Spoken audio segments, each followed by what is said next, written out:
আমি জানি আমার সামনে যে পাথরটা আছে তার মধ্যে জান আছে, প্রাণ আছে, আমার কথা, আমার দুঃখ কষ্ট বেদনা কি শুনছে। রাইট আর রং? রাইট। মানে বিষয়টা, মূর্তিটা ভগবান কেন হলো, বা ওই পাথরটা ভগবান কেন হলো, এই কোশ্চেনটা একটু করে দেখেন। আমরা কিন্তু কেউ কখনো সামনে দেখিনি ভগবানের রূপ, পাথর দেখেছি। কি দেখেছি? পাথর। তবে এই পাথরের মধ্যে ভগবান কি করে জান সৃষ্টি করলো, সেই কোশ্চেনটাই, সেই কাহিনীটাই কেউ জীবনে জানে না। সেই কাহিনীটা যদি কেউ জানতে পারে না, ওই কাহিনী জানাটা হলো জীবনের মূল মন্ত্র। জীবনের মূল মন্ত্র, কেন একটা পাথর আজকে ভগবান হলো, কেন একটা শিবলিঙ্গ হাজার হাজার মানুষ পুজো করে, এটা জানাটা খুব দরকার। আর এই জানিনা বলে না, আমরা কোনো ইনস্টিটিউটে জয়েনিং করার পরে নিজেরা কি করব, কিভাবে করব, এই ভিড়টা দুদিন পরে বেরিয়ে চলে যায়, এনার্জিটা থাকে না। তুমি বলো রোজ ভগবানকে পুজো দিতে, দাদা কোনো সমস্যা নেই, পুজো দিয়ে দেবো। রাইট? কারণ তোমাকে যদি প্রত্যেক দিন বলে রোজ পুজো দাও, এক বছর ধরে কন্টিনিউ তুমি পুজো করো, তোমার ক্যারিয়ার সেট হয়ে যাবে। হ্যাঁ, এটা তো পুণ্যের কাজ, রাইট? সবাই খুশি। কিন্তু যখনই বলে এখানে এক বছর টাইম দাও, 2 মাস পরেই ওর পুজো ব্যথা। মানে ভগবানকে পুজো দিচ্ছি, ভগবান একটা পাথরের মূর্তি, তারপরেও তাকে বিশ্বাস করে কন্টিনিউ একদিন দুদিন নয়, প্রত্যেক বছর, প্রত্যেক দিন, প্রত্যেকটা মুহূর্তে পুজো করি আর নাম স্মরণ করি। কেন? এই কোশ্চেনটা কেউ করেনি। এই কোশ্চেনটা আমরা জীবনে আজ পর্যন্ত কেউ করিনি। একটা মানুষ ছেনি আর হাতুড়ি নিয়ে, ছেনি আর হাতুড়ি নিয়ে বাগান থেকে হেঁটে হেঁটে মাঠের পাশ থেকে একটা জঙ্গল থেকে যাচ্ছিল। এবারে হাঁটতে হাঁটতে হাঁটতে তো অনেক ক্লান্ত হয়ে গেছে, এক জায়গায় বসে পড়েছে। বসে পড়ে দেখছে বিশাল বড় একটা পাথর, বিশাল বড় একটা পাথর। এবারে ছেনি হাতুড়ি দিয়ে পাথরটাকে কি করছে, মানে মারছে। এবারে পাথরটা 2 মিনিট পরে সহ্য করতে পারছে না, কি বলছে, আমার লাগছে, আমাকে ছেড়ে দাও। কান্নাকাটি করছে, যন্ত্রণায় সহ্য করতে পারছে না। ও কি করলো, ছেড়ে দিয়ে বেরিয়ে চলে গেল। লোকটা পাথরটাকে মারা বন্ধ করে, মানে ভাঙা বন্ধ করে ও ছেড়ে বেরিয়ে চলে গেল। কিছু দূর যেতে যেতে যেতে যেতে আবার বসে গেল, ক্লান্ত হয়ে গেছে। আবার দেখছে বিশাল বড় একটা পাথর। এবারে কাজ নেই তো কি করবে, আবার চিনিয়াতরি নিয়ে গিয়ে পাথর ভাঙার কাজে লেগে পড়লো। এবারে পাথরটা ভাঙছে ভাঙছে ভাঙছে ভাঙছে ভাঙতে ভাঙতে ভাঙতে ভাঙতে ওই পাথরটা কোনো আওয়াজ বের করলো না। যত আঘাত করছে কষ্ট হচ্ছে, কিন্তু কোনো কষ্টের জায়গা বললোই না যে আমার কষ্ট হচ্ছে, আমার খারাপ লাগছে, আমি পারছি না, আমার ক্লান্তি আসছে, আমার ব্যথা হচ্ছে, যন্ত্রণা হচ্ছে, এটা বলেনি। তো লোকটা যথারীতি মারতে মারতে মারতে মারতে ওখান থেকে উঠে চলে গেল। এবার যেহেতু ওটা গ্রামের রাস্তা, ওই রাস্তা দিয়ে তো গ্রামের সব মহিলারা, লোকেরা যাতায়াত করে। প্রথম পাথরটা তো ওরকম রয়েছে। এবারে পরের পাথরটা, যে পাথরটা হাজার হাজার বার আঘাত করার পরে ওখানে রেখে চলে গেছে, ওই পাথরটা একটা বড় মূর্তির আঘাত ধারণ হয়ে গেছে, শিবলিঙ্গের মধ্যে। পরের দিন যে ওইখান দিয়ে যাচ্ছে সবাই নমস্কার করছে, কেউ সিঁদুর লাগাচ্ছে, কেউ তিলক দিচ্ছে, কেউ ফুল দিচ্ছে, কেউ ফল দিচ্ছে। আস্তে আস্তে আস্তে আস্তে ওখানে একটা ডোনেট বক্স হয়ে গেল। ওই ডোনেট বক্সে এত টাকা হয়ে গেল, একদিন ওইখানে ওই পাথরটা ওই জায়গায় 4-5 ঘিরে বিশাল বড় মন্দির হয়ে গেল। মানে এটা দ্বারা ফুল প্রমাণ যে যন্ত্রণা সহ্য করতে পারে, তার মধ্যেই প্রাণের সৃষ্টি করে ভগবান, তার মধ্যেই সাকসেসের জায়গা সৃষ্টি করে ভগবান। তাই ভগবান শিবকে রোজ দুধ দিয়ে ওই পাথরটাকে, যে পাথরটা কন্টিনিউ যন্ত্রণা সহ্য করে, যে বলেনি যে আমার লেগেছে বা লাগছে, তাই ওকে সুন্দর মন্দিরের মধ্যে রেখে রোজ লোক পুজো করে। কোশ্চেন ইজ দ্যাট, দাদা আমাকে পুজো করবে বা আমাকে হাজারটা মানুষ রেসপেক্ট করবে কখন? যখন ওই পাথরটার মতো, দ্বিতীয় পাথরটার মতো আমি জীবনে হাজার মানুষের যন্ত্রণা কষ্ট সহ্য করব। এত সুন্দর সিস্টেমে আসার পরে হাজার একটা মানুষ আমাকে বারণ করবে, হাজার একটা কাছের মানুষ, আপন মানুষ যার পর হয়ে যাবে, কি করছিস, লোক ধরা, চিন্তা, এই সেই হেনাতে না, এরকম হাজার একটা যন্ত্রণা তোমার সাথে থাকবে, হাজার একটা। ভগবান এমনি হয় না, ওই পাথরের মধ্যে এমনি কি আমরা মানে যা ইচ্ছা নিজেদের কষ্ট শেয়ার করি না, কারণ ওই পাথরটার সাথে শেয়ার করার জন্য ওই পাথরটাকে না আগে যন্ত্রণা সহ্য করে ওখানে আসতে হয়েছে। মানে ওকে একটা সুন্দর মানুষের কাছে দিতে হয়েছে, যে ওকে আঘাত করে করে করে করে করে করে কন্টিনিউ যন্ত্রণা দিয়ে ওখানে একটা মূর্তির আকার দিয়েছে। তাই ওকে লোকে পুজো করছে। আমরা চাই তো সাকসেস পেতে, কিন্তু যন্ত্রণা দিতে কেউ রাজি না। না দাদা আমায় দুটো লোকে কথা বলে দেবে, আমার শুনতে খারাপ লাগবে। আরে ভগবানকে কি তোমার কি মনে হচ্ছে মানুষ শুধু জলই ঢালে? ভগবান আমি পাঁচশো সামনে এই করবো সেই করবো, যদি না হয়ে যাবে ভগবানের মুখ দেখতে যায় না মানুষ, মানুষও সারা থাকে না, ভগবানের সাথে সম্পর্ক রাখে। রাইট আরম? আমাদের জীবনের প্রবলেম কি? ওই সেই পাথরটার মতো না নিজেদের জীবনে যন্ত্রণা আমরা দিতে পারি না। নিজেদের জীবনে কষ্টটা আমরা দিতে পারি না, আর কষ্ট দিতে পারি না, তারপরে ভাবছি না সবাই আমার কাছে মাথা নত করুক, আমার কেরিয়ারটা তৈরি হোক। This is real. কোনো পাথর এমনি এমনি মুক্ত হয়ে যায় না। সব পাথরকে আঘাত করে করে করে করে করে করে করে করে তারপরে তাকে একটা সুন্দর আকার দিয়ে তারপরে মন্দিরে স্থাপনা করতে হয়। ওই পাথরটাকে একজন শ্রেণী হাতুড়ি দিয়ে কন্টিনিউ প্রেসার করে কন্টিনিউ যন্ত্রণা দেয়, তারপরে কি ওর মধ্যে প্রাণের সৃষ্টি হয়। তুমি ভাবছো দাদা আমি কিছু করবো না, ওর যন্ত্রণা সহ্য করবো না, রিজেকশন সহ্য করবো না, এমনি বড় বিজনেসম্যান হয়ে যাবো, জীবনে পসিবল নয়। জীবনে তোমার সামনে কেউ মাথা নত করবে না। ওই একটা কথা আছে, দুনিয়া ঝুঁকতে है लेकिन झुकाने का दम चाहिए। ওই দমটা কখন আসবে? যখন তুমি আঘাত সহ্য করতে পারবে। দুদিন পরে বাড়ি থেকে বলবে কি কাজ করছিস, আর যেতে হবে না, বুঝে যেতে বাড়ি থাক। ওটা নেগেটিভ নয়, ওটা রিজেকশন নয়, ওটা তুমি ভগবান হতে পারছো না তোমার মধ্যে। যাতে একটা মা বাবা বলতে পারে যে তোমার মধ্যে আমার ছেলে মেয়েটাকে তৈরি করো, এই যে তোমাকে দেখে যে বিশ্বাসটা করবে, সেই বিশ্বাসটা করার জন্য জায়গা তৈরি করা, ওগুলোকে রিজেকশন বলে, যন্ত্রণা বলে। আমরা ওটাকে নিয়ে কি সহ্য করে উঠতে পারি না, রিজেকশন। দাদা আমি 4-5টা ইনভাইট করে দিই, এত মানুষ নেগেটিভ বলছে। আজকে একটা জিনিস জানবেন, ভগবানের মন্দিরে হাজার হাজার লোক লাইন দিয়ে পুজো করে, হাজার হাজার লোক, লক্ষ লক্ষ লোক ডোনেট করে খাবার, হাজার হাজার মানুষের মনের কামনা পূর্ণ করার জন্য ওখানে যায়। রাইট আর রং? রাইট। আমাদের জীবনের প্রত্যেকটা জায়গা এরকমই হবে যদি ওই মূর্তির মতো নিজেকে প্রত্যেকটা মুহূর্তে আঘাত দিয়ে রাখতে পারি, আঘাত দিয়ে তৈরি করতে পারি নিজেদেরকে। এমনি কিছু হয় না যে মাটির উপর থেকে আমরা হেঁটে হেঁটে বাড়ি যাচ্ছি, গাড়ির উপর দিয়ে বাড়ি যাচ্ছি, থুতু ফেলছি, নোংরা ফেলছি, ওই মাটি গিয়ে দেখুন কুমারটুলিতে গঙ্গা জল ছিটিয়ে শুদ্ধ করে তারপরে কন্টিনিউ ওটাকে ছেড়ে ছেড়ে ছেড়ে ছেড়ে একটা বিচলিত কাঠামো দিয়ে দিনের পর দিন সুন্দরভাবে একটা আকার দিয়ে তারপরে মূর্তি তৈরি করে, সেখানে গিয়ে দুর্গাপুজো নমস্কার করি। এমনি কিছু হয় না। একটা মূর্তি তৈরি করতে গেলে 3-4 মাস তাকে তৈরি হতে হয়। যে মাটির উপর থেকে আমরা হাঁটছি, যার উপরে টয়লেট করছি, সেই মাটিকে আমরা নমস্কার করছি, এটা প্রসেস। আমি ভাবছি দাদা 2 দিন এসে আমি জীবনে কিছু করে ফেলবো, কোনোদিনও সম্ভব নয়, কোনোদিন সম্ভব নয়। এখনো কিছু ঘটেনি আমাদের সাথে, ঘটবে সেদিন যেদিন বাড়ি থেকে 50টা লোক এসে কলার ধরতে ধরতে টেনে নিয়ে যাবে, চিটিংবাজি কাজ করতে দিচ্ছি না, দেবো না, এরকম কথা যেদিন বলবে সেদিন আপনার সাথে কিছু হয়েছে, দেখছেন আপনাকে সবাই চিনছে। এমনি নয়, এমনি কিছু হয় না। কি বলছো দাদা? 50টা লোক আমার বাড়ি এসে আমাকে চোর চিটিংবাজ বলবে, এটা শোনা যায়? আমাকে বলেছে তো, কোনো সমস্যা নেই, আমি সুইসাইড করে নিই। রিয়েল। আজকে একটু কিছু ঘটনা শেয়ার করি। তোমরা ভাবছো দাদা রিজেকশন, 2-4টি ইনভাইট করছি দাদা, প্রবলেম আসছে না, জয়েনিং, খুব কষ্ট। কষ্ট কাকে বলে এখন দেখোনি, রিজেকশন কাকে বলে দেখোনি, দেখেছি, তাই এখানে এখনো দাঁড়িয়ে আছি।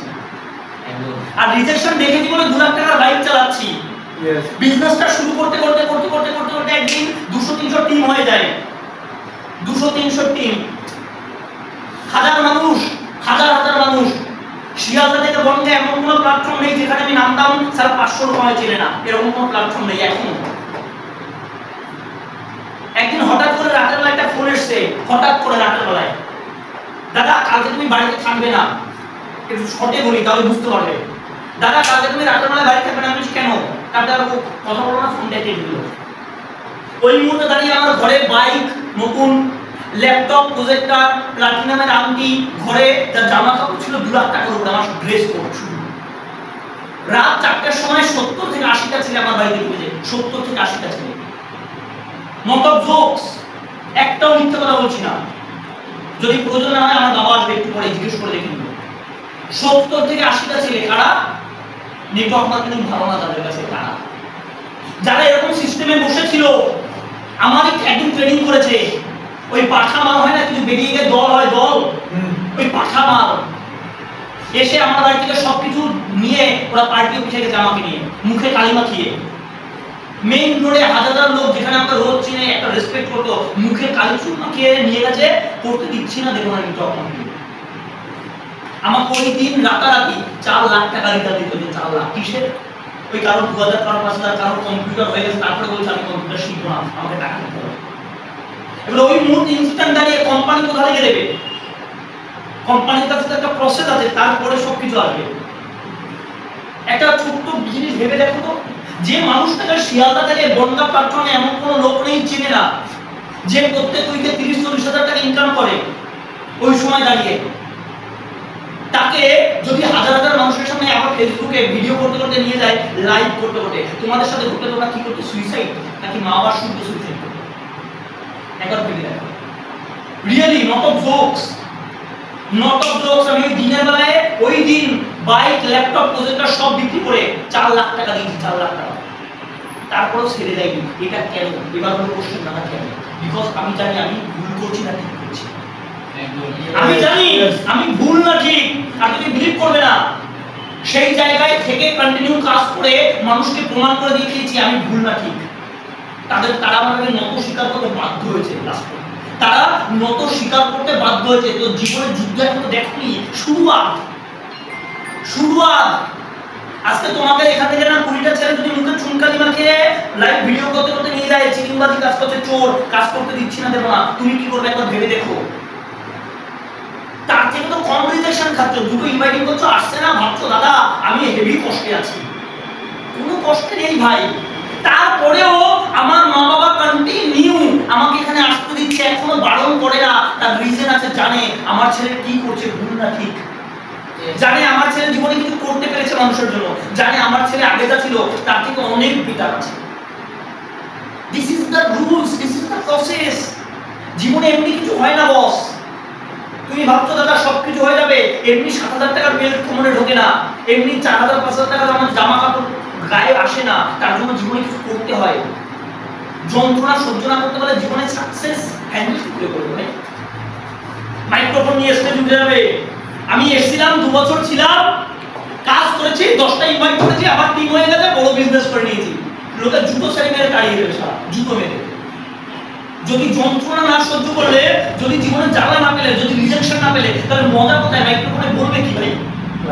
তোমার ট্রেনিং শুনে যদি 5,000 মানুষ ঠান্ডা না করে, তাহলে তুমি লাইফে স্ট্রাগল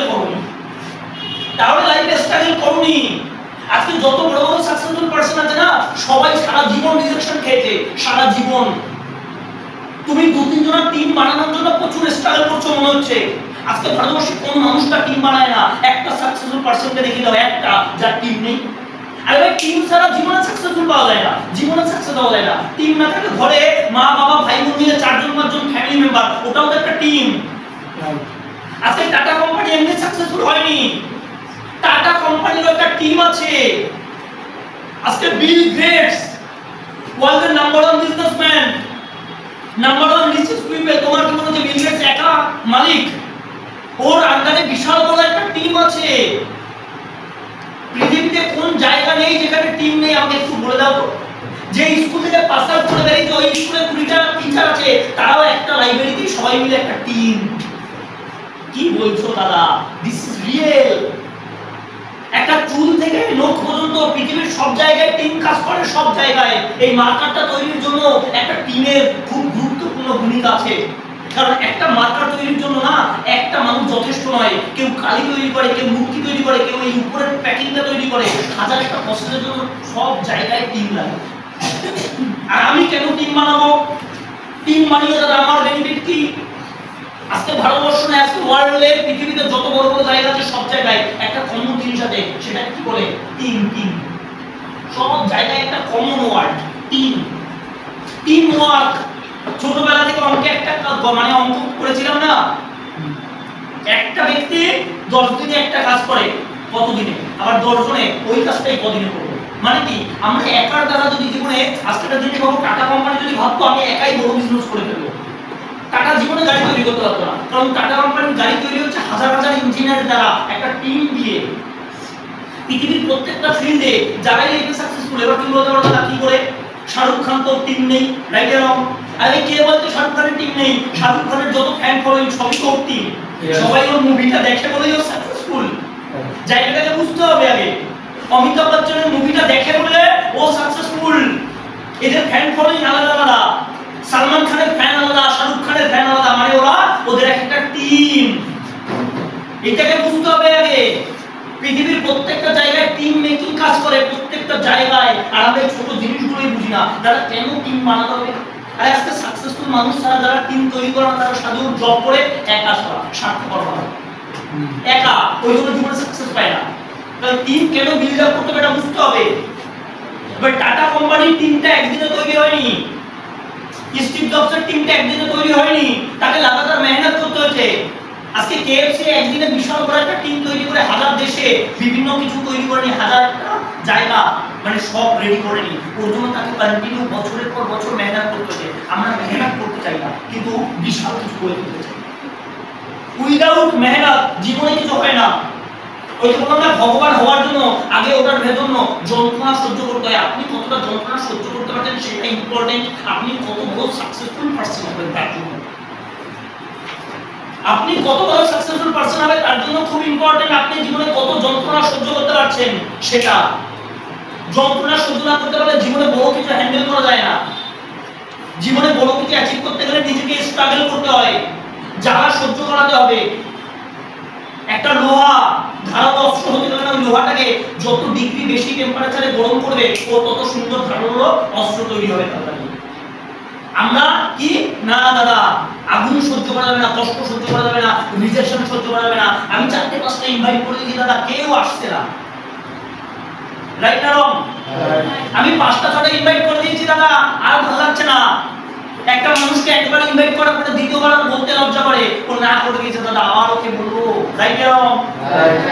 কোচিং এ যখন ছোটবেলায় পড়তাম, এই তো 2 দিন আগেই কোচিং থেকে বেরোলাম, সব মাধ্যমিক উচ্চ মাধ্যমিক স্টুডেন্ট, কাউকে একজনকে ভালো লাগলে রোজ সেখানে হাঁটে গেলানে মাঝে মতো দাঁড়িয়ে থাকতাম, বা এখনো থাকি।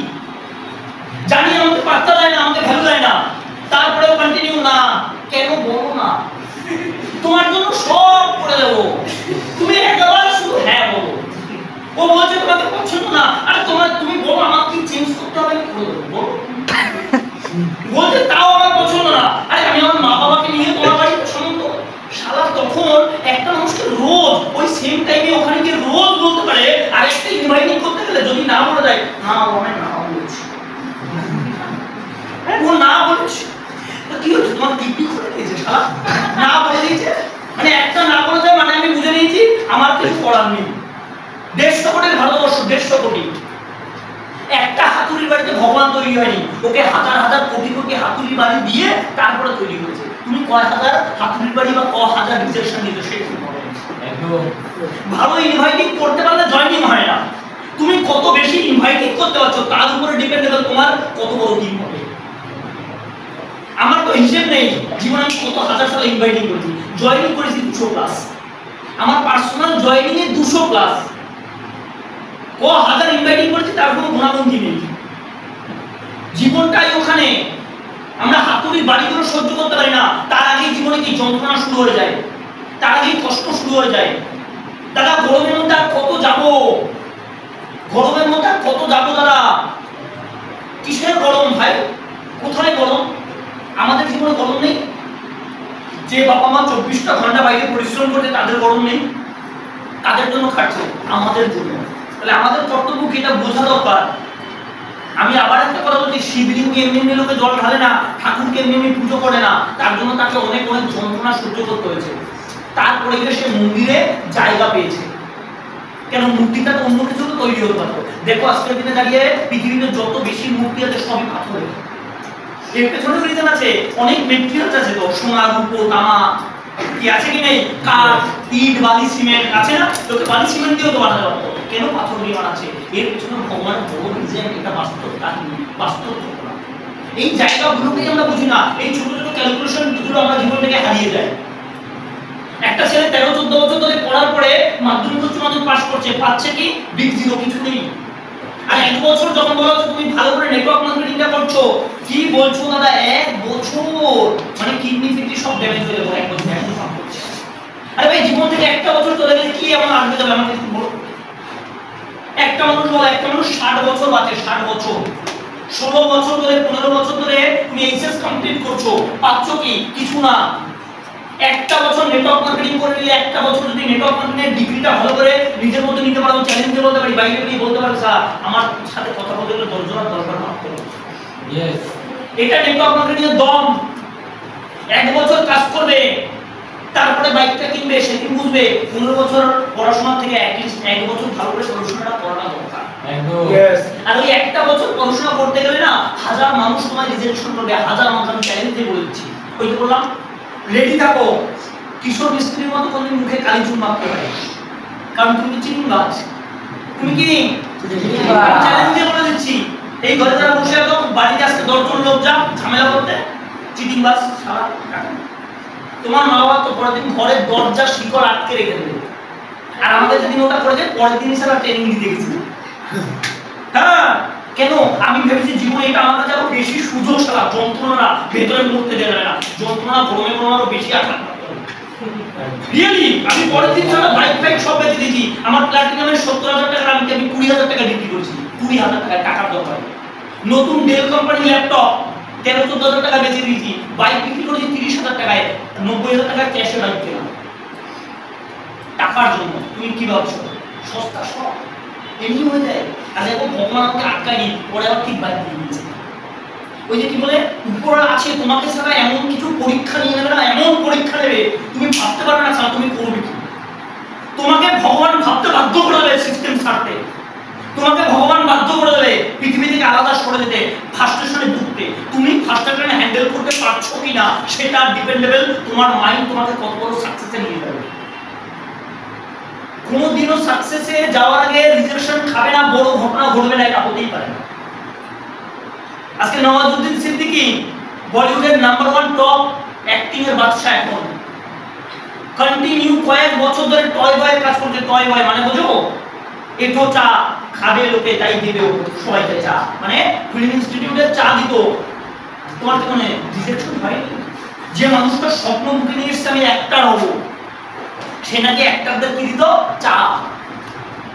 সেই কাপ আবার খাওয়ার পরে পুড়িয়ে এনে আবার দিয়ে আসতো, এর নাম টয় বয়। আজকে সেই মানুষটা নওয়াজুদ্দিন সিদ্দিকী কয়েক বছর ওখানে করেছিল, কয়েক বছর হাজার হাজার মানুষের রিজেকশন খেয়েছে।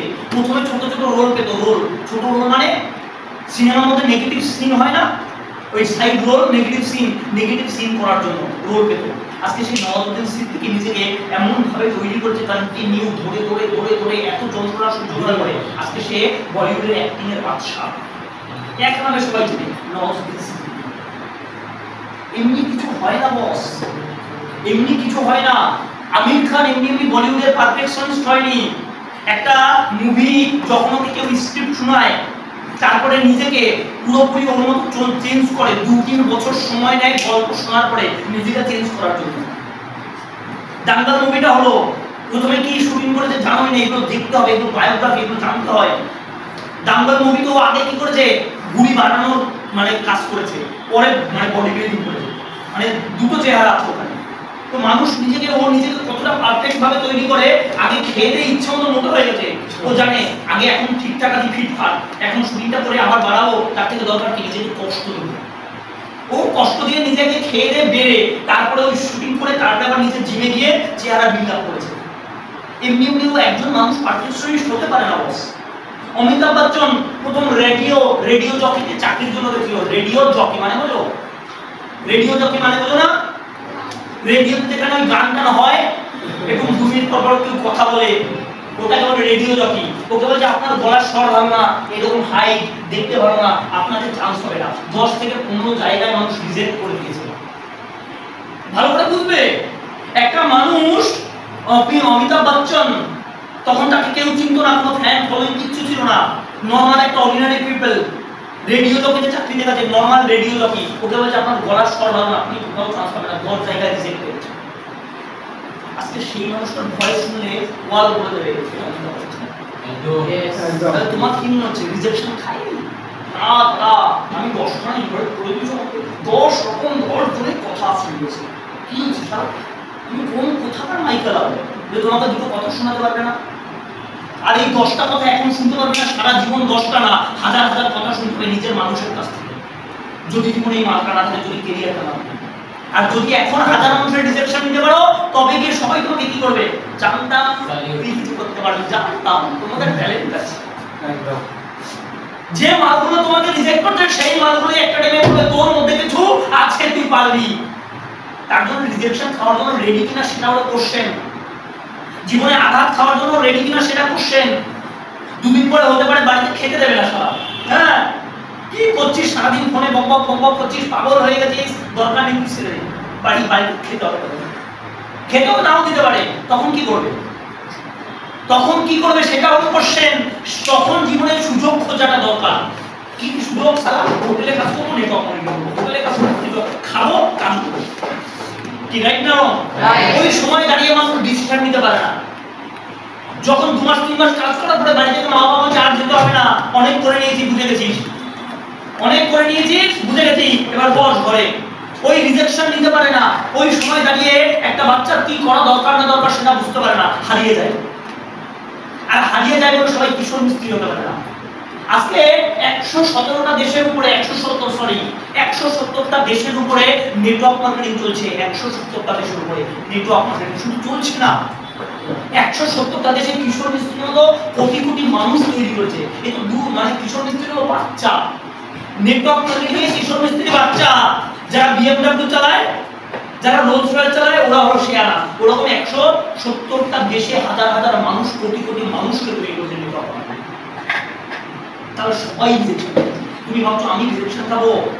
আমি ইনভাইট করবো যারা ছোট লাগছে নিজেকে, জীবনে যারা ছোট লাগে, যাদের ভেতরে ইগো প্রবলেম থাকে। ইগো মানে এটা, ইগো মানে কি? ও দাদা আমি কাউকে বলবো আমাকে রিজেকশন করছে, এটা ইগো পাওয়া হবে না? খারাপ কথা বলছে, দুটো বাজে কথা বলছে, রাইট এর রং হবে কি হবে না? হবে কি হবে না? না, হতে হবে না। ওইটা যদি না হয় তবেই বুঝবে তোমার মধ্যে কিছু চেঞ্জেস আসছে। ওটা যদি না হয় তবেই বুঝবে কিছু চেঞ্জেস আসছে। আমাকে যদি এখন রাস্তা দিয়ে কেউ বলে চিটিংবাজ, আমি ভাবো তো তুই জয়েন কর। রিয়েলি আমাকে যদি এখন কেউ বলে সারা চিটিংবাজ, আমি ভাবো তো জয়েন কর। তুই চিটিংবাজি করতে নেই, বাইক কিনবি, কোনো সমস্যা নেই ভাই। কি ভালো না ভাই? ইয়েস। চিটিংবাজি করে যদি বাইক কেনা যায় তাহলে ভালো তো। আর তোমরা একবার নিজেরাই কোশ্চেন করো, চিটিংবাজি কি আছে ভাই? এখানে টাকার বিনিময়ে টাকা দেওয়া হয় না, টাকার বিনিময়ে তোমরা কোর্স শিখছো, একটা মানুষের ফিউচার তৈরি হয়। মানুষের কাজই কি? বলা। চামড়ার মুখ বলতে 2 মিনিট লাগে, চামড়ার মুখে বলতে কি লাগে? 2 মিনিট, কিন্তু করতে কেউ লাগে। একটা জিনিস বলতে বস, যারা লাইফে সাকসেসফুল পারসন তাদের জীবনে কেউ থাকে না, তাদের জীবনে কেউ থাকে না যুদ্ধের সময়। তুমি যত বড় বড় সাকসেসফুল মানুষকে দেখে নাও, তাদের পাশে কেউ থাকে না, তাদের পাগল বলে লোকে। আর ওই মানুষগুলো যখনই জীবনে সাকসেসের জায়গায় আসে, ওর মতো অন্তরার মতো একটা মেয়ে নেই ভারতবর্ষের বুকে, একটা মেয়ে নেই। মা বাবা একটা সন্তানকে নিয়ে না গর্ব করে কখন? যখন ভালো রেজাল্ট করে। যখন ভালো রেজাল্ট করে না কি বলে? তোকে নিয়ে মুখ দেখানো আমার সমাজে হয় না। যা কি বলবো, ভাব বাবা এত পরিশ্রম করছে ভালো করে রেজাল্টটা করতিস কি? রাইট না? এই যে 2 তারিখ আর 8 তারিখ রেজাল্ট, ঘরগান কি কাহিনী। তখন বারবার বলেছি একটু ভালো করে পড়, বারবার বলেছি। সারা মা বাবা এত বড় পাঠান ঠ্যাংনারা কোনদিন এটা বলে না যে তুই ভালো মানুষ হ। এটা কোনদিনও মা বাবা বলবে না ভালো মানুষ হ। এত বারবার বলেছি ভালো করে পড়। এটা পড়ে কি করবে? আকি বাজবে বলো। পড়লাম, ফার্স্ট পেলাম, এখন কি করবো বলো? 10 লাখ টাকা দাও, চাকরি করি। কি বলছিস? তোর বাবা ভ্যান চালায়, এত গরিব মানুষ, 10 লাখ পড়িয়েছো কেন? জায়গাটা তো বুঝতে হবে আগে। একটা মা বাবা একটা সন্তানকে কখনো এটা বলে না ভালো করে মানুষ হও, ভালো মানুষ হও, যা ইচ্ছা কর, ভালো মানুষ হও। যদি এই কথাটা ছোটবেলায় একটা মা বাবা আমাদের মধ্যে ইনপুট করে দিত না, আজকে নেটওয়ার্ক মার্কেটিং দরকার হতো না। বস তোমরা এতদিনই ক্যারিয়ার তৈরি করে দিতে পারতে, এতদিনে ক্যারিয়ার তৈরি করতে পারতে। একটাই কথা বলেছে, তোর বাবা খুব গরিব, পরিশ্রম করছে, পড়াশোনাটা ঠিকঠাক কাজে চালিয়ে যা। সারা সেই 1995 ধারণায় কন্টিনিউ চলে যাচ্ছে সমাজটা। আমি বলিনি পড়াশোনা খারাপ, শিক্ষা কাকে বলে সেটা বুঝতে হবে। এডুকেশন বলে একটা সাবজেক্ট আছে, ওই সাবজেক্টের প্রথম অধ্যায়টা পড়ো। শিক্ষা কাকে বলে ওখানে প্রথমেই দেয়া আছে, শিক্ষা কাকে বলে ওখানে সুন্দর করে লেখা আছে। সমাজে কোনটা ঠিক কোনটা ভুল এটা বিচার করার ক্ষমতাকে বলা হয় এডুকেশন।